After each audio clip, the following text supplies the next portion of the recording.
7장 18절에서 25절 말씀입니다. 로마서 7장 18절에서 25절 말씀. 저와 여러분이 한 절씩 교독하겠습니다. 나는 내 안 곧 내 육신 속에 선한 것이 거하지 않는 줄을 압니다. 원함은 내게 있으나 선을 행하는 것은 없습니다.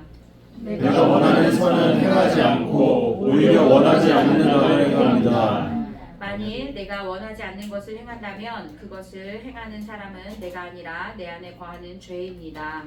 그러므로 나는 하나의 법칙을 깨달았습니다. 곧 선을 행하기 원하는 나에게 악이 함께 있다는 것입니다.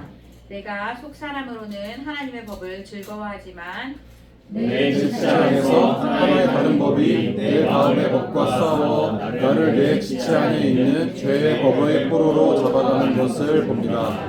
나는 비참한 사람입니다. 이 사망의 몸에서 누가 나를 구해내겠습니까?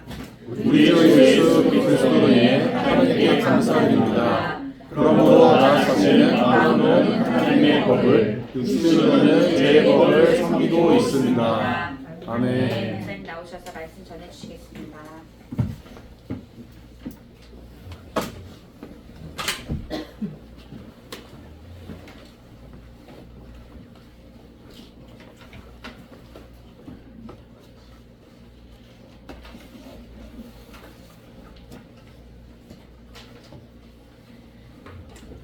할렐루야. 기운 중에도 먼저 뵐 수 있어서 감사합니다.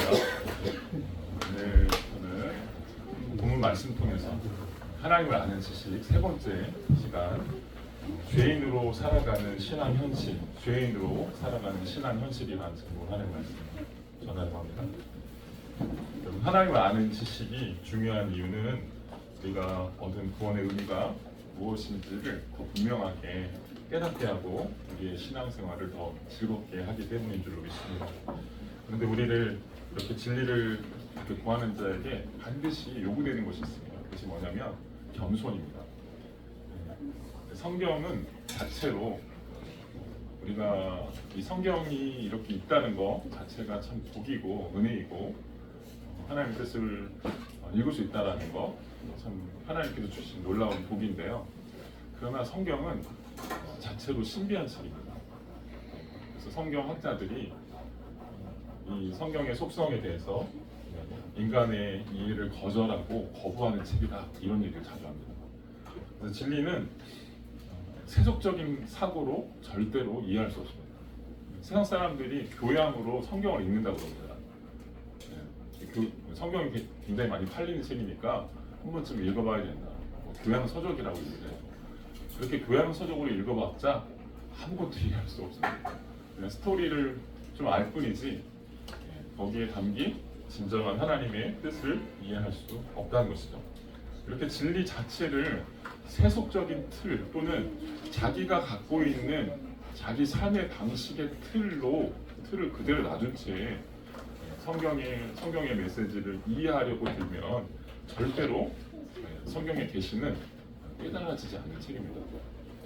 존 파이퍼가 이런 얘기를 했습니다. 존 파이퍼는 20세기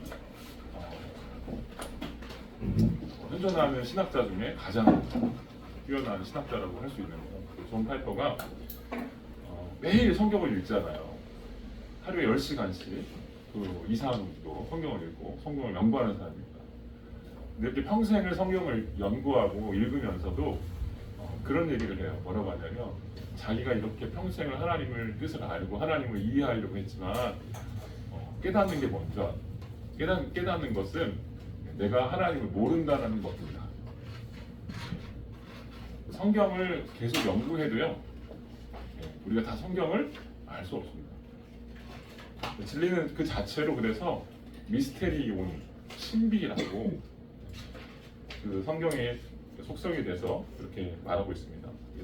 이 미스테리온이 뭐냐면 이런 뜻입니다. 이미 드러나 있어요. 우리가 다 읽을 수 있습니다. 우리가 다 볼 수 있어요. 그런데 그 뜻은 다 신비에 감춰져 있어요. 그 뜻을 이해하는 것은 택함 받은 사람, 또 그 뜻을 이해하기 위해서 열심히 하나님 뜻에 대해서 갈망하고 추구하는 사람들에게 열린다라는 거예요. 아무나 그 계시를 깨달을 수 없다는 것이죠. 글자는 읽을 수 있지만 깨달을 수는 없다. 성경이 원래 그런 책이라는 겁니다. 돌 김용옥이 있잖아요. 돌 김용옥 아시죠?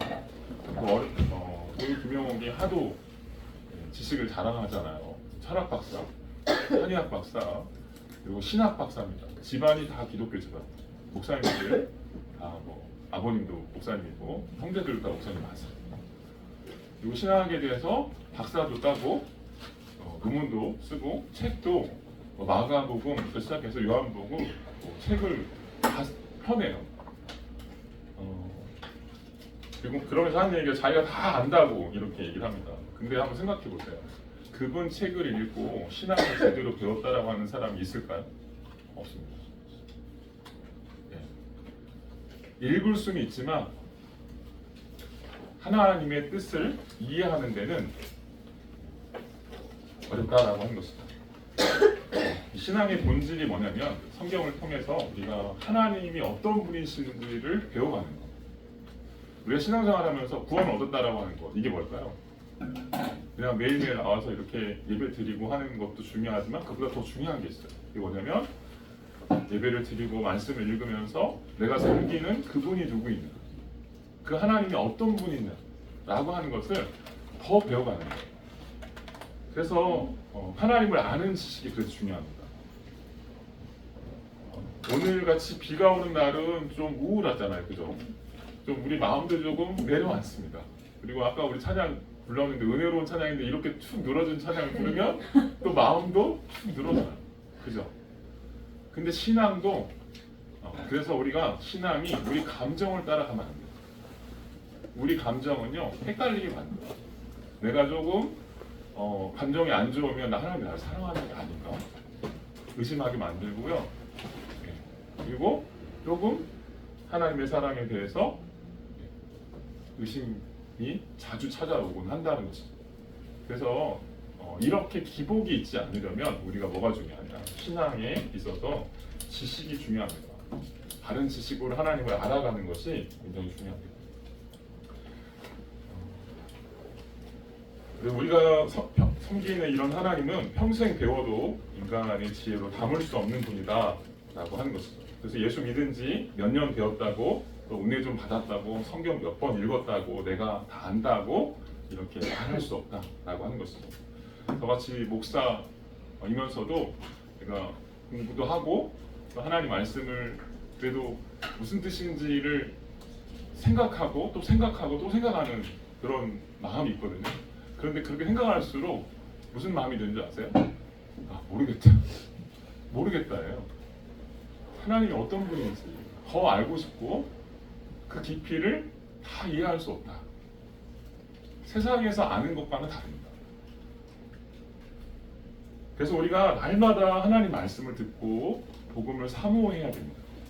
그런 마음이 더 커져갈 때 우리 신앙생활이, 우리 구원받은 기쁨이 날마다 새록새록 피어나게 될 줄로 믿습니다.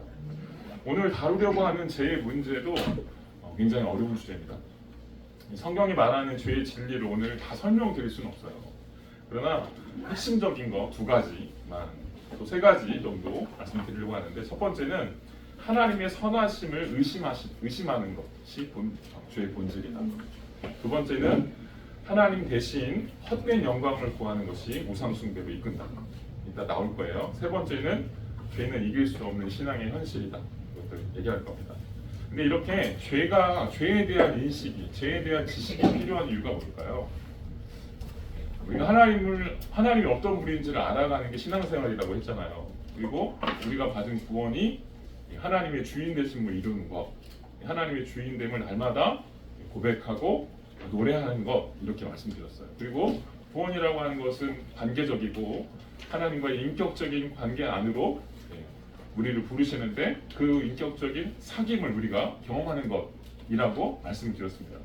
이렇게 말씀을 드렸는데, 이게 그러면 하나님을 사랑하고 그 인격 안에서 우리가 자유함을 누리고 기쁨을 누리는 것, 어떻게 가능할까요? 어떻게 가능할까요? 이렇게 제가 이렇게 설명드린 교리적인 고백을 가지고 신앙적인 지식을 가지고 이렇게 읊조린다고 그런 마음이 생길까요? 그렇지 않습니다. 그래서 우리의 구원이 어떤 구원인지를 잘 생각해 봐야 돼요. 우리의 구원은요, 죄로부터의 구원입니다. 그래서 죄가 중요해요. 죄가 어떤 의미가 있는지를 알아야만 구원의 참된 의미를 발견할 수 있고 하나님을 섬기는 참된 기쁨을 날마다 경험할 수 있습니다. 그래서 죄에 대한 이해는 구원을 성도의 인격에 실제화시키는 그런 능력이 있습니다.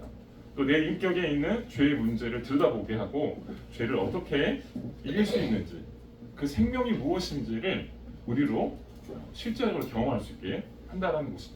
그럼 이제부터 내용으로 한번 들어가 보려고 하는데, 첫 번째는 죄는 언제나 하나님께서 최상의 것을 공급해 주신다는 것을 의심하는 것입니다. 이 다니엘 풀러라고 하는 신학자가 성경의 일관성이라는 책에서 이렇게 죄에 대해서 얘기했습니다. 그 다음 넘겨주시죠. 한번 읽어볼까요? 시작. 죄란 하나님께서 내가 자신들에게 최선의 것을 공급해 주신다는 것을 의심합니다. 죄는 하나님께서 언제나 우리에게 최상의 것을 공급해 주신다라고 하는 것, 그 사실을 의심하게 만드는 것이 죄다. 거기서부터 죄가 일하기 시작한다라고 합니다. 그래서 하나님의 선하심을 믿지 않는 것, 이것이 바로 불신입니다. 하나님 믿지 않는 태도입니다. 뱀이 하와에게 던진 질문이 바로 이것이었습니다. 하나님의 선하심을 의심하게 만든 것이었습니다. 그래서 아담과 하와는 이런 뱀의 질문에 걸려 넘어지고 말았어요. 하나님의 선하심을 의심했던 것이죠. 그래서 이런 하나님에 대한 신뢰, 하나님에 대한 무한한 하나님의 그 선하심에 대해서 믿는 것에 대한 어떤 결핍 내지는 왜곡, 이것이 바로 죄와 직결되는 것입니다. 하와는 뱀과의 대화를 통해서 하나님의 선하심에 대한 왜곡된 이해를 가지게 됐어요. 그래서 그런 이해를 갖게 되니까, 그래서 지식이 중요한 거예요.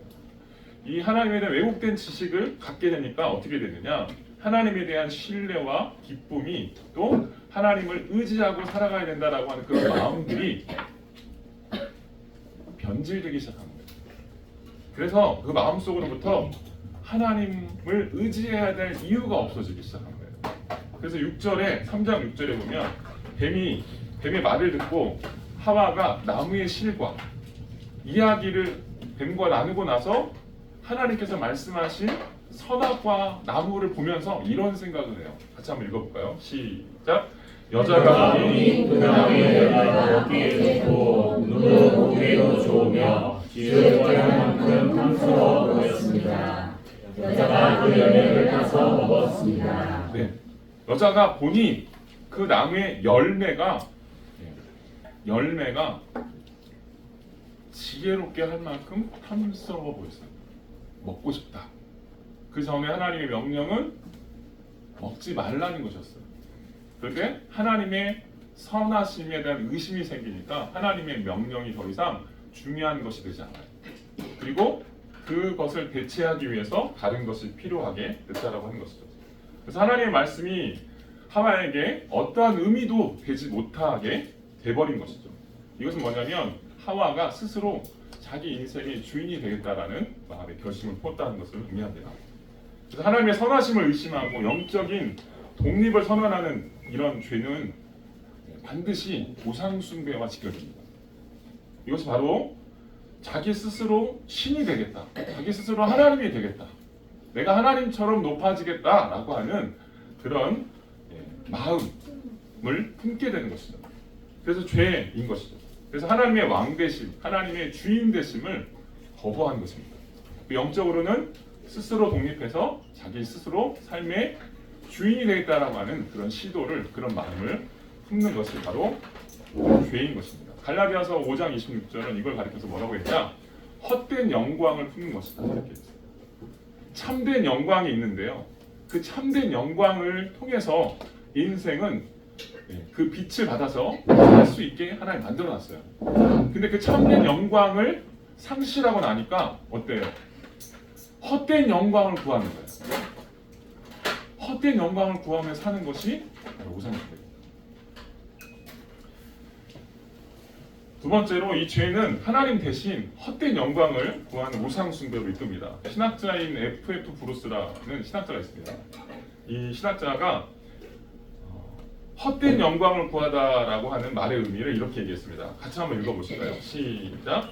인간의 마음에 하나님의 자녀를 사랑하는 그 빈자리에 영광을 찾기 위해 인정과 칭찬을 강하고 자신의 자랑하는 태도를 의미합니다. 인간의 마음에 하나님을 거부하고 난 인간의 마음에 하나님의 자리가 없어졌어요. 하나님으로 만족하며 살았던, 하나님의 영광으로 충만하게 살았던 그 인간의 마음에 빈자리가 생긴 거예요. 그러고 나니까 그 빈자리를 채우기 위해서 어떤 시도들을 하느냐, 인정과 칭찬을 갈망합니다. 왜 우리가 여러분 일하면서 우리 일 속에 자꾸 어떤 성취를 얻어내려고 하는지 아세요? 우리가 일하는 게 중요합니다. 그죠? 우리 삶에서 일하는 게 하나님이 주신 노동이라고 하는 건 굉장히 신성한 거예요. 근데 그 노동의 의미가 죄 때문에 변질되어서 노동을 통해서 우리는 어떻게 해요? 그것으로 내 인정과 내 칭찬을 받는 수단으로 전락시켰어요. 그래서 우리 삶이 계속해서 그런 일을 통해서 자기 만족을 누리려고, 그거를 이루면, 내가 원하는 그 일을 완성을 하면, 그것을 잘 실현하면, 그것들을 다 이루고 나면 어떻게 해요?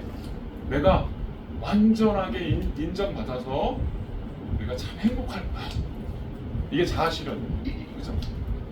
근데 이것이 성경은 뭐라고 하죠? 헛된 영광이다. 헛된 영광. 하나님 안에서만이 참된 영광을 누릴 수 있어요. 노동도 하나님의 영광을 위해서 일할 때, 우리가 참된 은혜를 날마다 인생을 살면서 구원의 참된 기쁨을 누리는 길이 뭔지 아세요? 자기의 영광을 보면서 하는 게 아니고요, 하나님의 영광 안에서 그 길을 걸어갈 때 그 노동도 신성한 것이에요. 그리고 세상을 섬기는 일이 될 수 있어요. 자기도 구원받고 세상도 살리는 그런 일이 될 수 있는 것이죠. 그런데 인생이 죄를 통해서 오염되고 나서부터 자기의 또는 세상의 칭찬을 사모하는 거예요. 원래 인간은 하나님을 섬기기 위해서 창조되었습니다. 그래서 본래 인간은 하나님의 인정과 하나님의 승인을 필요로 하는 그런 존재였어요. 근데 범죄한 이후로 이런 소리를 들을 수 없게 된 거예요. 하나님으로부터 잘했다, 충성스러운 종아, 네가 그 일을 위해서 나에게 영광을 돌렸구나 라고 하는 그 이야기를 듣지 못하게 된 거예요. 그러고 나니까 어떻게 되는 거예요? 그 소리를 다른 대상에게 들으려고 합니다. 다른 대상에 들으려고 하니까 어떻게 되는 거예요? 거기에 종속되는 거죠. 사장에게 종속되고 힘 있는 사람에게 종속되고, 그것이 결국 우리를 아프게 하는 일이 되고 마는 것입니다. 결국 일을 했지만 얻어지는 것은 공허한 뿐인 것이 인생이라고 하는 것을 우리가 날마다 경험하지 않습니까? 이게 왜 그럴까요? 우리 스스로 우리 마음 안에 하나님이 아닌 다른 것들을 조작해서 만들어놨다는 거예요. 그래서 자기가 만든 이 신이 바로 성경입니다. 우상입니다. 이 우상은 범죄한 인간이 자신의 취약한 이 자아를 부풀리게 합니다. 이 자아를 막 부풀려서 생각하게 만들어요. 인간의 자아가 막 쪼그라들 대로 쪼그라져 있어요. 하나님과의 그 인격적인 사귐 안에서만 충만한 기쁨을 누릴 수 있고 안정감을 얻을 수 있는데요, 그러지 못하니까 어때요? 외롭고 슬프고 고독하니까 그 일로, 그런 성취로 내가 만든 그 우상이 시키는 일로 하여금 내 자아를 부풀리게 만듭니다. 그리고 그럴싸하게 포장하기 바쁘죠. 이런 것들은 다 복음적인 회심을 통해서 반드시 벗겨내야 할 우상의 일들입니다. 우상으로 하나님을 대체했다는 생각이 얼마나 어리석고 허망한 것이고 도리어 하나님과의 관계를 얼마나 파탄으로 이끌어냈는지 우리가 신앙생활하면 하나님께서 그것들을 다 공부하십니다. 다 들여다보게 하십니다. 너가 뭘 섬기고 있니? 나를 섬기고 있는 게 맞니?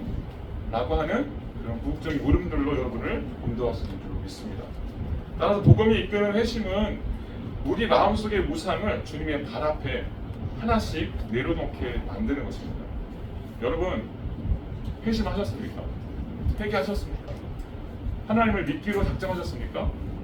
근데 아직 우리 마음 안에 우상이 폭로되지 않았다면, 우상을 주님 앞에 내려놓는 일에 내가 아직 나아가지 못했다면 아직 참된 회개가 아닐 가능성이 있습니다. 아직 부족한 것일 수 있습니다. 이렇게 우상의 문제는 회심과 연결됩니다. 그리고 우리가 세상을 살아가는 방식까지 바꿔놓게 됩니다. 내가 우상을 하나님께 내려놓잖아요. 내가 가장 중요하다 생각하는 것들이에요. 근데 그런 것들을, 내 가치들을 포기하잖아요. 그러면 어떻게 될까요? 놀라운 일이 벌어집니다. 구원의 삶이 시작돼요. 그래서 성경은 우상을 항상 얘기해요. 성경에서 말하는 죄의 본질이 뭔지 아세요? 우상숭배. 우리 마음속에서 하나님을 섬긴다고 하면서도 사실은 내가 섬기는 것들이 다 있어요. 교회 와서 예배도 드리고 봉사도 하고 또 성경도 읽지만 그걸로 죄가 해결되는 게 아니라 우리 마음속에 있는 깊이 숨겨져 있는 그 우상을 들여다봐야 돼요. 그래야 구원받은 삶이 시작되는 것입니다. 그래서 하나님이 아닌 다른 것이 우리의 마음을 잠식할 때 우리는 이미 우상 숭배의 길로 빠져들었을지도 모른다라고 생각하셔야 됩니다. 그렇다면 우리 안에 어떤 우상이 있을까 궁금하시죠? 궁금해야 됩니다.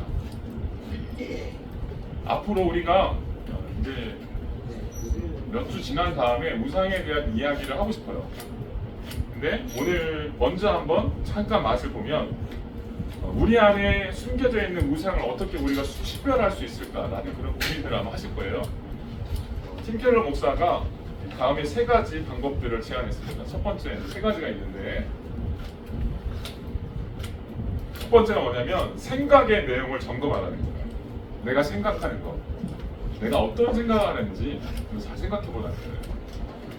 어떤 생각을 해야 되냐? 혼자 있을 때요. 여러분이 혼자 놓여 있을 때 대화하거나 이렇게 하지 않고 그냥 오롯이 혼자 있을 때 아무것도 신경 쓰지 않는 무방비 상태에서 저절로 흘러가는 생각이 있습니다. 내가 뭘 하고 싶다. 그때 진짜 하고 싶은 게 나옵니다. 그거를 들여다보라는 거예요. 혼자 즐기는 공상이 뭐고 무심코 내 머릿속을 차지하는 상상이 바로 마음속에 내 진짜 자아입니다. 내 진짜 나입니다. 그래서 생각의 내용을 첫 번째 점검해보면 우상을 발견할 수 있습니다. 두 번째, 당신이 습관적으로 생각하면서 혼자서 속으로 꿈과 안락을 얻는 대상을 따져보라는 거예요. 가장 즐거운 거, 내가 가장 좋아하는 거, 이거 없으면 안 돼. 내 삶에 가장 큰 기쁨을 줄 것이라고 생각하는 것들을 한번 따져보라는 거예요. 물론 여러분 신앙생활은 금욕이 아니에요. 제가 계속 말씀드리지만 신앙생활은 행위가 아닙니다. 행위를 쌓아가는 게 아니에요. 금욕하라는 것도 아니고. 이게 무슨 얘기일까요? 하나님께서 주신, 여러분이 좋아하고 여러분이 즐겨하는 이 모든 것들은 사실은 다 하나님이 주신 거예요. 여러분의 삶을 더 풍성하고 즐겁게 하기 위해서 자녀들에게 주시는 하나님의 선물들입니다. 그런데 놀라운 것은 그 선물들을 인간들은 마음이 우상공장이라고 했잖아요. 우상공장이어가지고 하나님이 주신 것들을 우상으로 다 만들어버려요. 그래서 본래 자리에 있으면 선한데 그거를 하나님의 자리로 옮겨놓고 이거 아니면 안 된다라는 생각들을 항상 하게 만들어요. 그래서 우리가 우리 마음속에 있는 이런 것들을 점검하지 않으면 내 삶을 이런 우상들이 꽁꽁 묶어버립니다. 내 감정, 이거 못하면 큰일 나는 줄 알아요. 불안합니다. 이거 없으면 큰일 난다고 생각하고, 예를 들면 자식을 우상 숭배하는 분들이 있어요. 자식 우상 숭배해가지고 결혼하면 다 해줘야 돼요. 엄마가 다 해줘야 돼요. 그리고 엄마가 못 해주면 어때요? 막 쩔쩔 매는 분들이 있습니다. 이게 왜 그런 줄 아세요? 우상 숭배. 자식은 하나님 주신 기업이고 참 좋은 것들이에요. 그런데 인간이 그렇게 만든다니까요. 우상 숭배하고 있다니까요. 세 번째, 돈을 어디에 쓰는지 보라는 거예요. 예수님은 이렇게 얘기했습니다. 너의 보물이 있는 그곳에 너의 마음도 있다. 이렇게 얘기했어요. 돈은 21세기를 살아가는 우리에게 돈은 신입니다. 신. 그래서 황금 만능주의라는 얘기가 있어요. 무슨 뜻인 줄 아세요? 돈이 신이라는 뜻이에요. 돈이면 다 된다라고 하는 거죠. 우리도 돈의 신화를 믿고 살아갑니다. 그래서 우리 마음 안에 끊임없이 돈에 대한 욕망이 계속 불타오릅니다. 그런데 이것은 하나님을 믿으면 하나님께서 반드시 물어보십니다. 두 주인을 섬길 수 없다고 물어보십니다. 그래서 우리가 이런 우상의 숭배, 우상 숭배에 대한 것들은 앞으로 이렇게 할 거니까 오늘 한번 도전하는 것들 한번 생각해 보시고 점검해 보시면 됩니다. 우리가 보기에 말씀을 배우고 은혜를 깨닫고 또 신앙생활을 하다 보면 우상이 조금씩 보일 때가 있어요. 그리고 우상 숭배를 조금씩 하나님 앞에 내던질 때가 있습니다. 하나님, 제가 이런 것들 섬겼네요 하면서 이렇게 내던질 때가 있습니다. 그렇게 한두 가지씩 하나님께 내던지고 난 다음에 우리 마음에 또 어떤 생각이 들까요? 아, 그럼 이제부터 죄가 끝났구나. 이제부터 나는 의인이 되었구나 라는 생각을 하기 쉽습니다. 그럼 얼마나 좋겠어요. 그죠? 그게 구원받은 삶 아닐까요? 그런데 하나님을 섬긴다라고 하는 것은요, 이 땅에서 하나님을 섬긴다라고 하는 것은 죄에 대해서 계속해서 파고 또 팠지만 밑바닥이 보이지 않는 현실이 바로 이 땅에서 구원받은 신앙인의 현실입니다. 좀 어려운 말일 수 있어요. 좀 더 쉽게 말씀드리려고 하는데, 그래서 세 번째는 죄는 극복할 수 없는 신앙 현실이라는 거예요. 죄는 극복할 수 없습니다. 여러분, 종교에서 죄는요 극복해야 될 대상이에요. 우리도 사실은 예수 믿기 전에는 죄 때문에 사망과 생명이 결정되기 때문에 그것을 중요한 문제죠. 그런데 신앙인에게는 좀 다릅니다. 좀 비교해서 설명하면 불교에서도 사실 죄를 해결하려고 들어요. 죄의 문제를 해결하기 위해서 종교적인 일들을 행합니다. 그래서 불교 같은 데 보면 어떤 수행을 하죠. 벽만 쳐다봐요. 면벽 수행 해가지고 벽만 쳐다보고 말도 안 하고 무거운 수행. 왜 하는 거죠? 내가 너무 말을 많이 했다는 거예요. 말로 너무 죄를 지었다는 거예요. 그래서 무거운 수행하고, 내가 눈으로 너무 범죄를 했다. 그래서 벽만 쳐다보고, 또 먹을 걸 너무 탐했다. 그래서 금식하고 이렇게 합니다. 그래서 그걸 통해서 죄를 해결하려는 그런 방식이에요. 여기서 조금 더 진화된 게 뭘까요? 윤리적인 삶입니다. 윤리적인 삶. 내가 조금 더 괜찮은 사람이라고 하는 것을 선행을 통해서 다른 사람에게 봉사하고 다른 사람을 섬기는 그런 일들을 통해서 조금 더 윤리적인 삶을 사는 것을 통해서 죄의 문제를 내가 해결했다라고 생각하는 그런 태도를 갖는 것이죠. 여러분, 기독교도 이런 이해가 굉장히 팽팽했었습니다. 한국교회. 그래서 죄를 이기는 걸 종교적인 행위로 극복할 수도 있다고 믿었던 때가 있습니다. 실제로 그래서 성수주의, 주일 성수 중요합니다. 주일 성수 하지 말라는 얘기 아니에요. 성수주의, 그리고 요 11조, 이런 얘기를 들면서 이런 것들을 내세우면서 이런 것들을 하면 죄가 없어진 거야. 우리 신앙생활 잘하는 거야. 이런 얘기들을 많이 했어요. 근데 시간이 지나고 나서 어때요? 이걸로 한계가 있다는 걸 알게 됐어요. 왜요? 내 마음에 있는 죄가 없어지지 않아요. 우리 안에서 끊임없이 솟아나는 죄의 욕망들이 있다는 것을 발견하게 돼요. 11조 한다고, 주일 성수한다고 그게 없어지나요? 없어지지 않더라는 거예요. 해결되지 않더라는 것이죠. 그래서 성경에서 말하는 죄의 문제는 굉장히 복잡하고 신기합니다. 오늘 조금 말씀드릴 건데 다는 아닙니다. 하나 분명한 것이 있는데 그게 뭐냐면 기독교에서 말하는 죄는 신앙인의 현실이에요. 예수 믿었다고 죄가 극복되는 게 아닙니다. 죄를 극복할 수 있는 게 아닙니다. 물론 이 말에 좀 어폐가 있어요. 내가 극복할 수 있는 게 아닙니다. 이걸 이해하는 게 굉장히 중요합니다. 우리가 큐티를 하거나 또 우리가 성경 공부 일을 끝나거나 성경 공부하면서 계속 여러 번 반복됐던 주제가 뭐였냐면 죄에 대한 고백이었어요. 죄를 어떻게 해야 할지 모르겠다.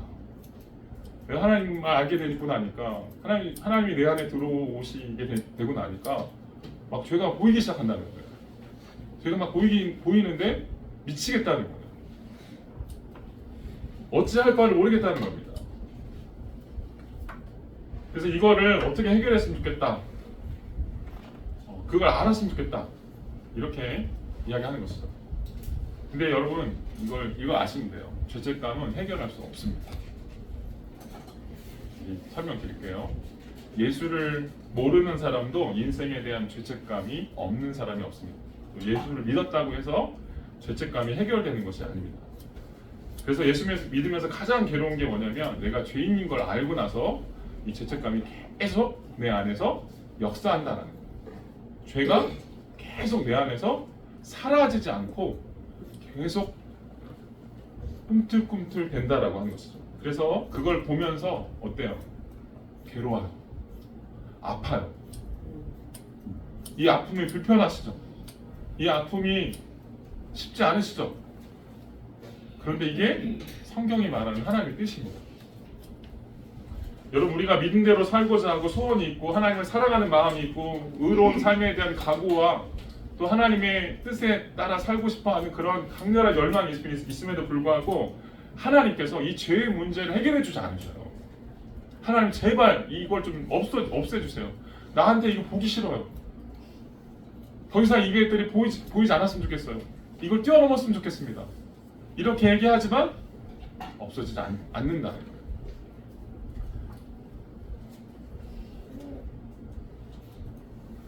오늘 로마서 7장의 본문에 보면 사도 바울이 그랬어요. 사도 바울도 그랬어요. 한번 볼까요? 사도 바울이 7장 24절에 이렇게 얘기했습니다. 7장 24절 한번 읽어볼까요? 시작. 나는 비참한 사람입니다. 이 상황을 보면서 누가 나를 구해내겠습니까? 네. 나는 비참한 사람입니다. 개역개정에는 오호라 나는 곤고한 사람이다. 이 사망의 몸에서 누가 나를 건져내냐 이렇게 얘기했어요. 곤고한 사람이다. 비참하다. 이 무슨 뜻이에요? 그 앞부분에 보면 왜 이렇게 곤고하고 미쳐버리겠는지 그 이유가 설명되고 있습니다. 앞부분에 보면 내 마음 안에 두 가지가 있다는 거예요. 두 가지가 있는데 그게 뭐냐? 내 육신 속에 선한 것이 거하지 않는 줄 압니다. 내가 선한 대로 살고 싶은데 내 육신 속에 내 마음 안에 선한 것이 없대요. 얼마나 없냐면 선을 행하는 것은 아예 없대요. 선을 행할 수 있다 없다? 예수 믿은 나에게 있다 없다? 없어요. 없습니다. 그래서 선을 행할 능력이 없으니까 뭐가 미치겠냐면 원하는 선은 행하지 않고 오히려 원하지 않는 악을 행하는 거예요. 뭘 행하는 거죠? 죄를 행하는 거예요. 죄 속에 살아. 그걸 하고 싶지 않은데 그게 죄인 걸 아는데도 불구하고 내가 하고 있는 거예요. 그래서 깨닫는 게 뭐예요? 내가 선을 행할 능력이 없다는 거예요. 내가 선을 행할 능력이 여전히 예수 믿어도 없다는 거예요. 우린 참 이러지 않길 바랬어요. 그죠? 사실 우리는 하나님 믿었으니까 하나님이 짠 하고 무슨 요술방망이 같은 걸 줘가지고 나한테 신비한 능력을 줘서 그 죄를 이길 수 있는 힘을 주면 좋겠는데, 사도 바울도 똑같이 생각했는데 사실 선을 행할 능력이 사도인데도 없다고 실토하고 있습니다. 그러면서 이렇게 얘기해요. 20절, 내가 원하지 않는 것을 행한다면 그것을 행하는 사람은 내가 아니라 내 속에 거하는 죄입니다. 죄가 같이 있다는 거예요. 여러분, 죄는요 신앙인의 현실입니다. 여러분 안에 죄가 있어요. 그리고 그 죄를 지울 수 없어요. 그래서 하나님 믿으면요, 죄된 우리 안에 하나님의 의가 들어와서 그 의로 죄를 보니까 미치겠는 거예요. 미치겠는 거예요. 그리고 싸움이 시작됩니다. 이 싸움을 우리는 불편하죠. 우리는 이것이 못 견디겠고 이러지 않았으면 좋겠다고 생각하는데, 그러나 그것이 바로 하나님의 뜻입니다. 이것이 하나님께서 일하시는 방법이죠. 이것이 구원을 이루어 가시는 하나님의 방법이십니다. 그래서 21절에 이렇게 얘기합니다. 내가 하나님의 법칙을 깨달았습니다. 뭘 깨달았다는 거예요. 그게 뭐냐? 선을 행하기 원하는 나에게 악이 함께 있다. 같이 존재한다. 그리고 내가 속으로는 하나님의 법을 즐거워하지만 내 지체 안에서 하나의 다른 법이 내 마음의 법과 싸워서 나를 죄의 법의 포로로 잡아간다. 여기서 이제 싸우는 얘기가 나옵니다. 한번 얘기해보죠. 여러분, 죄의 욕망과 선을 행하고자 하는 하나님의 뜻을 따르고자 하는 그런 마음이 두 가지 안에 공존합니다. 여러분 다 아실 거예요. 자, 이렇게 두 가지가 싸울 때 어떤 게 이길까요? 어떤 게 이길까요? 여러분이 얘기해보세요. 어떤 게 이길까요? 사도 바울도 얘기했어요. 죄의 법의 포로, 죄의 법이 나를 포로로 끌고 갑니다. 선을 행하고자 하는 마음이 있지만 선을 행할 능력이 없어서 죄의 법이 오히려 힘이 더 세서 나를 포로로 끌고 가는 거예요. 그래서 사도 바울이 이렇게 얘기한 24절에 나는 공부한 사람이다. 나는 비참하다. 나는 절망적이다. 내 몸 자체가, 내 마음 자체가 사망과 가깝구나 라고 하는 것을 깨닫습니다. 그리고 이 사망의 몸에서 누가 나를 도대체 건져낼 것인가, 이런 얘기를 하는 것이죠.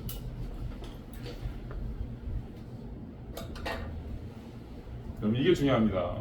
제가 뭐 얘기 드릴 거 다 있어요. 우리 사도 바울이 로마서 7장을 통해서 알려주신 게 뭐냐면, 신앙인의 현실은, 예수 믿고 구원받은 신앙인의 현실은 죄 속에 살아가는 거예요. 죄 속에 살아가는 거예요. 죄가 항상 있다는 거예요. 이걸 아셔야 돼요. 그리고 더 이상 죄책감에 사로잡히지 마세요. 죄책감이 여러분을 짓누를 것입니다. 그러나 그 죄책감은 사단이 주는 거예요. 여러분, 이렇게 하신 것이 누구 뜻이라고요? 하나님 뜻이에요. 이렇게 하시는 뜻이 선할까요? 악할까요? 선하십니다. 도대체 왜 그럴까요? 왜 나한테 이런 고민, 고통과 아픔을 주시는 걸까요? 예수 믿고 빨리 뛰어났으면 좋겠는데 왜 그럴까요? 이 다음이 이야기합니다. 이 다음에 이렇게 얘기하죠. 25절 같이 읽겠습니다. 시작. 우리 주 예수 그리스도의 하나님의 감사합니다. 그러므로 자신은 마음으로 회개하되 주신 그는 죄의 법을 섬기고 있습니다. 네. 오라 나는 공부한 사람이로다. 이 사망의 몸에서 누가 나를 건져내랴. 이렇게 탄식할 때 이 탄식의 답변으로 25절이 이렇게 얘기합니다. 우리 주 예수 그리스도로 말미암습니다. 그래서 하나님께 감사합니다. 그리스도가 생명이 되셔서 그 사망의 몸에서 건져 주신다라는 거예요. 그래서 생명이 나타나는 거예요. 여러분, 왜 하나님께서 우리에게 이 죄된 현실들을 계속 놔두실까요? 우상숭배, 내 마음에 있는 우상숭배를 들여다보는데 계속 끊임없이 나와요. 끊임없이 나와요. 여러분, 내가 죄에 대해서 민감하잖아요. 그러면 예수 아주 오래 믿어도 죄가 더 커 보이고요. 예수 믿지 않을 때보다, 또 예수 처음 믿을 때보다 더 많이 죄인이라고 하는 것을 깨닫게 돼요. 사도 바울이 자신을 표현할 때 뭐라고 해요? 처음에는 사도다 이렇게 얘기하다가 마지막에는 나는 죄인 중에 괴수다 이런 표현을 하죠. 왜요? 죄가 얼마나 깊은지를 알게 됐다는 거예요. 여러분, 죄에 대한 깊이를 이해하게 되면 어떻게 될까요? 그리스도를 악마하게 됩니다. 내 삶에 그리스도밖에 소망이 없다라고 하면서 알게 돼요. 내 안에 죄를 깨닫게 되잖아요. 그리스도의 생명이 필요하다라고 하는 절대 의지가 가능하게 됩니다. 하나님을 온전히 신뢰하게 돼요.